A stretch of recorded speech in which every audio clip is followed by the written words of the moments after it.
Sir, I need to see your transit pass again. Sir, I just showed it to you. I'm waiting for the next train. You were lingering by the turnstile. Suspicious activity. I wasn't lingering. I just missed my train, and I paid my fare. Don't give me attitude. You got something to hide? Sir, I'm not giving you attitude. I just want to... I'm going to need to see some ID. The chilling silence of a deserted platform, broken only by the distant rumble of an approaching train, can be a place of quiet contemplation. For Captain Marcus Thorne, a decorated United States Marine Corps officer, it was just another Tuesday evening commute. But for Officer David Miller of the city's Transit Authority Police, a man with a documented history of 11 formal complaints against him, 11 complaints alleging everything from excessive force to racial profiling, it was an opportunity to transform a routine moment into a crucible of injustice, an encounter that would strip a respected veteran of his dignity and ultimately cost an entire department millions. Captain Thorne, an individual who had dedicated his life to service, who had defended the very freedoms Officer Miller was sworn to uphold, found himself treated not as a citizen, not as a veteran, but as a suspect. His credentials, earned through years of sacrifice and valor, were rendered invisible in the shadow of a transit officer's unchecked authority. This wasn't just an isolated incident. It was a glaring symptom of a deeper malaise, a systemic failure to rein in officers who weaponize their badges against the very public they swore to protect. Before we continue, where are you watching from? Drop a comment below and let us know. Your engagement helps us bring these critical stories to light. The city of Metropolis, a sprawling urban tapestry of steel and glass, was cloaked in a perpetual twilight. On October 17th, at precisely 8:37 p.m., a cold, biting wind whipped through the cavernous underground station at Grand Central Terminal. The air, thick with the metallic tang of train brakes and the faint, lingering scent of exhaust, hummed with the city's restless energy. Above ground, the iconic clock face glowed, a beacon in the crisp autumn air. But below, in the labyrinthine tunnels, a different kind of time was about to unfold. Captain Marcus Thorne, a name synonymous with discipline, leadership, and unwavering commitment, had just completed a demanding day at the Pentagon, where he served as a strategic intelligence analyst. At 36 years old, Thorne possessed a resume that spoke volumes of his character and intellect. A graduate of the United States Naval Academy, he held a master's degree in international relations from Georgetown University. His career in the Marine Corps was distinguished, marked by 2 tours in Afghanistan, a Purple Heart for injuries sustained in combat, and a Bronze Star for valor. He had risen through the ranks not by accident, but by merit, by intellect, and by an unyielding dedication to his country. He was, by every measure, a man who had earned his position, earned his respect, and earned the peace of mind that should accompany a late-night commute. He was a pillar of his community, a mentor to young people, and an exemplary figure of public service. His uniform, though not worn that evening, was a testament to his life's work, a symbol of the trust and authority he embodied. Yet, in the eyes of Officer Miller, none of this seemed to matter. Officer David Miller, a 42-year-old veteran of the Transit Authority Police Department, had a career dossier that painted a starkly different picture. His internal affairs file, a thick binder of documented complaints, revealed a troubling pattern of behavior. The 11 complaints against him weren't mere administrative oversights. They were grave accusations. In 2018, Miller was formally reprimanded after a civilian alleged he used excessive force during a fare evasion stop, slamming the individual against a turnstile. Though the complaint was ultimately unsubstantiated due to lack of independent witness corroboration, the incident left a civilian with a concussion. A year prior, in 2017, Miller faced a complaint of racial profiling from a Latino man he had stopped and frisked without apparent cause, claiming the man fit the description of a suspect in a minor theft, despite no description being broadcast. That complaint was also closed without disciplinary action. Then, in 2015, a particularly egregious incident saw Miller accused of verbal harassment and intimidation against a street vendor, threatening to confiscate her merchandise despite her valid permit. The vendor, a single mother, filed a formal complaint, detailing how Miller had allegedly mocked her accent and dismissed her pleas. This complaint, too, resulted in no formal disciplinary action, merely a counseling session. The pattern was clear: a propensity for aggressive, discriminatory, and unwarranted interactions, consistently met with institutional leniency. These incidents, individually concerning, collectively paint a portrait of an officer operating with a perceived impunity, a perception that would soon be shattered. The dispatch call came in at 8:32 p.m. Suspicious male, dark jacket, loitering near the southbound express track at Grand Central. Appears to be observing passengers. The description was vague, generic, and could have applied to dozens of commuters.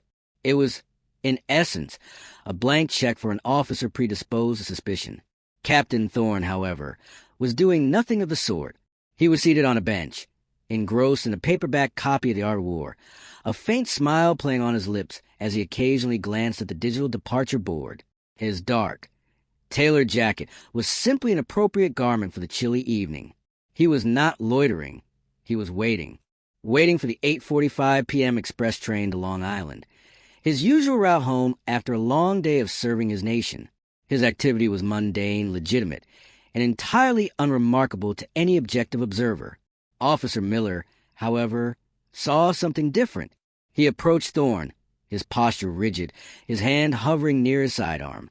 "Excuse me, sir," Miller began, his voice devoid of warmth. "Mind if I ask what you're doing here?" Thorne, looking up from his book, calmly replied, "Just waiting for my train, officer. The 8:45 to Huntington." He gestured vaguely towards a departure board. "You've been here a while," Miller pressed, his gaze unwavering. "Got some ID on you?" Thorne, accustomed to the protocols of military and law enforcement, understood the request, but sensed an undercurrent of something more. "Certainly, officer.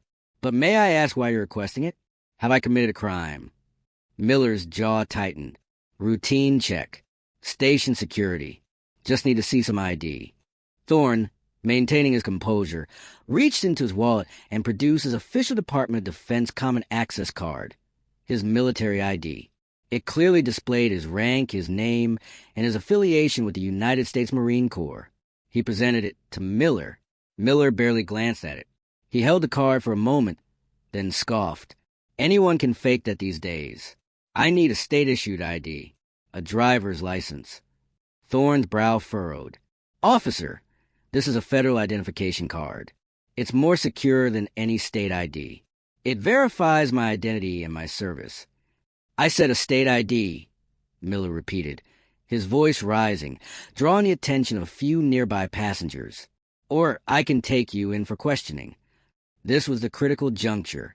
Should officers be allowed to dismiss legitimate, federally issued identification in favor of a state ID, especially when there is no probable cause for an arrest or detention? Should an officer's personal preference override established protocols for verifying identity? Thorne, his voice still calm but now edged with a firm resolve, stated, "Officer, I am a captain in the United States Marine Corps. I am not faking anything. This is my official identification." He tried to retrieve his military ID, but Miller held it firmly. "Don't touch me," Miller barked, stepping closer, invading Thorne's personal space. "You're resisting. Now, are you going to give me a driver's license or not?" "I don't have my driver's license on me, officer," Thorne explained, his hands now held open, palms visible, in a gesture of non-aggression. "I only carry my military ID when I'm on duty or commuting for work." "That's a convenient excuse," Miller sneered. "So, you're telling me a Marine captain doesn't carry a driver's license? What? You just teleport everywhere."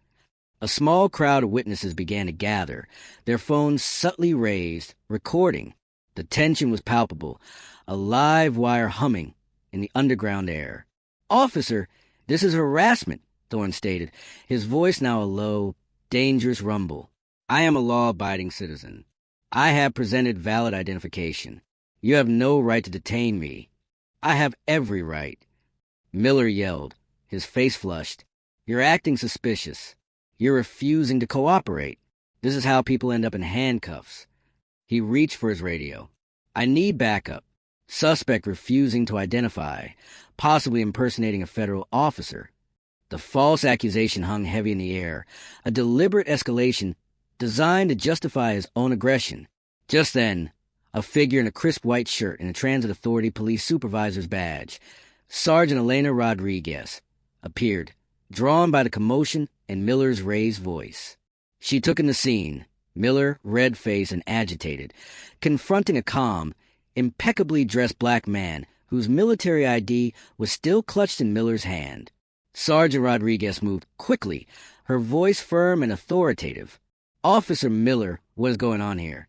Miller, startled, stammered, "Sergeant, this individual is refusing to identify himself, claiming to be a Marine, but only has this." He gestured dismissively with Thorne's ID. Sergeant Rodriguez looked at the card, her eyes widening slightly as she saw the Marine Corps emblem and the rank of captain. She then looked at Thorne, whose face was a mask of controlled fury. "Captain Thorne, my apologies. Officer Miller, return the captain's identification immediately." Her voice left no room for argument. "And your badge number, officer. And your weapon, now." The immediate intervention, the direct demand for badge and weapon, signaled the gravity of the situation, even in its nascent stages. The immediate resolution was swift and decisive, though the damage was already done. Sergeant Rodriguez, after swiftly confirming Captain Thorne's identity with a quick radio check to her dispatch, apologized profusely on behalf of the department. She personally escorted Captain Thorne to his train, ensuring he reached his destination without further incident, all while Officer Miller stood by, visibly seething, having been disarmed and publicly reprimanded. The train arrived and Captain Thorne, with a final, weary nod to Sergeant Rodriguez, boarded, leaving behind a scene that was already spiraling into a departmental crisis. The question lingered, a stark test of accountability. Should officers who are found to have engaged in clear misconduct, especially involving racial bias or abuse of authority, face automatic termination and decertification? Is there a line that, once crossed, immediately disqualifies an individual from wielding the power of the badge?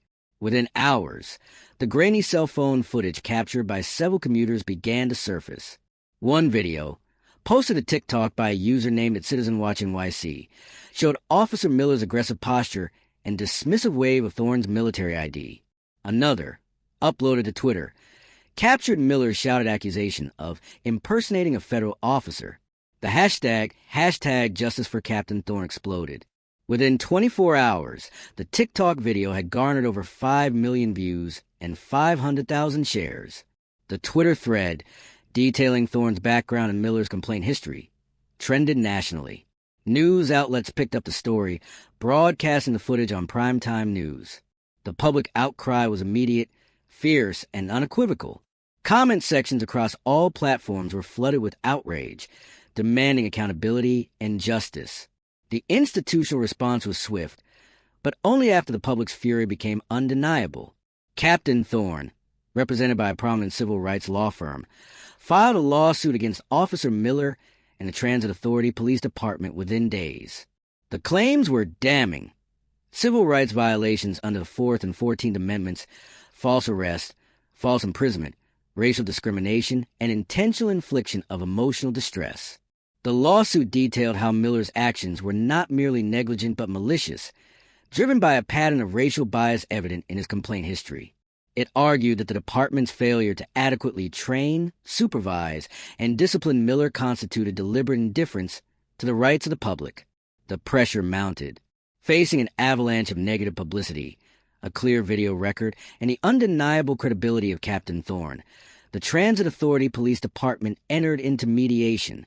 On January 23rd, just 3 months after the incident, a settlement was reached.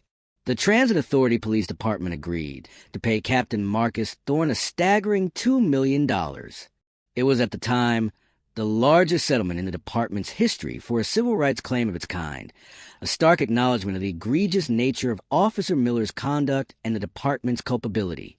The settlement was announced concurrently with Officer Miller's termination. His termination letter, excerpts of which were later released to the press, stated that he was fired for gross misconduct, violation of departmental policy regarding professional conduct and identification verification, and conduct unbecoming an officer. It further noted that his actions had severely undermined public trust and brought discredit upon the department. Following his termination, The state's police officer standards and training post commission moved to decertify Officer Miller, effectively revoking his ability to ever serve as a law enforcement officer in that state, or indeed in any other state that recognized the decertification. His career, built on a foundation of unchecked aggression, was over. Captain Marcus Thorne, a man whose dignity had been publicly assailed, addressed the media in a powerful and poignant statement following the settlement. Standing tall, his voice resonating with quiet strength, he declared, "If this can happen to me, a United States Marine Corps captain, a decorated veteran, a man who has sworn an oath to defend this nation, then it can happen to anyone. It can happen to your brother, your sister, your son, your daughter." This wasn't about a routine check. This was about an abuse of power, about implicit bias, and about an officer who believed he was above accountability. My uniform, my service, my very identity was dismissed and disrespected. This settlement is not just for me. It is a message that the badge does not grant immunity from decency, from respect, from the law itself. His words cut through the noise, laying bare the systemic vulnerabilities that allowed such an incident to occur. This incident and the subsequent fallout raises a critical question. When an officer's actions are so clearly discriminatory and an abuse of authority, resulting in a multi-million-dollar settlement and termination, should it automatically trigger a federal investigation into the broader practices of the police department involved? Is a settlement enough, or does it merely paper over deeper, systemic issues that require federal oversight to truly address? The department's internal review, prompted by the public outcry and the lawsuit, revealed a series of systemic failures. It found that while Officer Miller's conduct was egregious, the department itself had failed in several key areas. There was insufficient de-escalation training, particularly concerning interactions with individuals presenting non-standard forms of identification. The implicit bias training mandated annually was found to be superficial and ineffective, failing to address underlying prejudices that could lead to profiling. Furthermore, the internal affairs process, which had repeatedly unsubstantiated or lightly disciplined Miller for his previous complaints, was deemed inadequate, lacking robust oversight and accountability mechanisms. The department had, in essence, fostered an environment where an officer like Miller could operate with little fear of serious repercussions. In response to these findings and the immense public pressure, the Transit Authority Police Department announced a series of reforms. These included a comprehensive overhaul of their de-escalation training curriculum, with a specific focus on respectful interactions and cultural competency. They committed to implementing a new, more rigorous implicit bias training program developed in conjunction with independent civil rights organizations. Critically, new policies were enacted for verifying identification, explicitly stating that federal IDs, including military CAC cards, were to be accepted without question unless there was specific, articulable probable cause to suspect fraud. Finally, the department pledged to strengthen its internal affairs division, introducing an independent civilian oversight board with the power to review and recommend disciplinary actions, aiming to prevent future patterns of misconduct from going unaddressed. The story of Captain Marcus Thorne and Officer David Miller is more than just an isolated incident of police misconduct. It is a searing indictment of a system where unchecked power can override objective evidence, where the color of one's skin or the perceived status of an individual can dictate how they are treated, regardless of their service, their credentials, or their inherent rights. Officer Miller's bias, nurtured by a culture of lax accountability, blinded him to truth right in front of him, a decorated Marine captain, simply waiting for his train. The consequences were profound. A decorated officer's dignity momentarily stripped, a police department's reputation tarnished, and millions of taxpayer dollars paid out. But what changes now? Will these reforms genuinely address the systemic issues? Or are they merely a temporary fix, a public relations exercise in the face of overwhelming pressure? Should police departments be mandated to implement independent civilian oversight boards with real disciplinary power to prevent such abuses from recurring? Let us know your thoughts in the comments below. This fight for accountability, for justice, for a system that truly serves and protects all its citizens is far from over. We're not stopping until every officer understands the way of their badge, and every department is held to the highest standard. Because ultimately, this isn't just about Captain Thorne. It's about all of us.